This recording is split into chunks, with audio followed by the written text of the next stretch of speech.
ખૂબ જ મોટા સમાચાર આવી રહ્યા છે દક્ષિણ કેલિફોર્નિયાથી કે જ્યાં 5.2ની તીવ્રતાનો ભૂકંપનો આંચકો અનુભવાયો છે। ભૂકંપનું કેન્દ્રબિંદુ સેન ડિએગો કાઉન્ટી પાસે નોંધાયું છે। ભારતીય સમય અનુસાર સોમવારે મોડી રાત્રે આ ભૂકંપનો આંચકો અનુભવવામાં આવ્યો હોવાની માહિતી છે।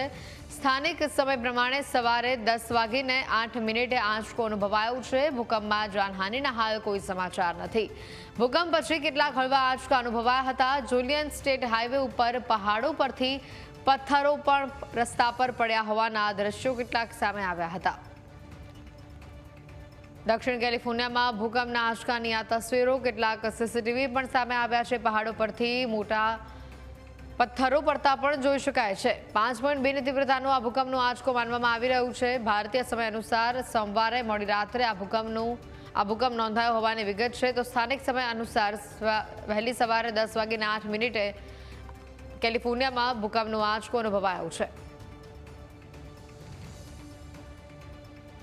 ભૂકંપના આ કેટલાક દ્રશ્યો સીસીટીવી ફૂટેજ પણ સામે આવ્યા છે। ભૂકંપના કારણે લોકોમાં ડરનો માહોલ જોવા મળ્યો હતો। ભૂકંપનું કેન્દ્રબિંદુ સેન ડિએગો કાઉન્ટી પાસે નોંધાયું હોવાની વિગત છે। ભારતીય સમય અનુસાર સોમવારે મોડી રાત્રે આ ભૂકંપનો આંચકો અનુભવાયો છે। તો સ્થાનિક સમય અનુસાર સવારે 10:08 આંચકો અનુભવાયો છે। રાહતની વાત એ છે કે આ ભૂકંપમાં જાનહાનિના કોઈ સમાચાર નથી। ભૂકંપ પછી કેટલાક હળવા આંચકા પણ ઘણા સમય સુધી અનુભવાતા રહ્યા।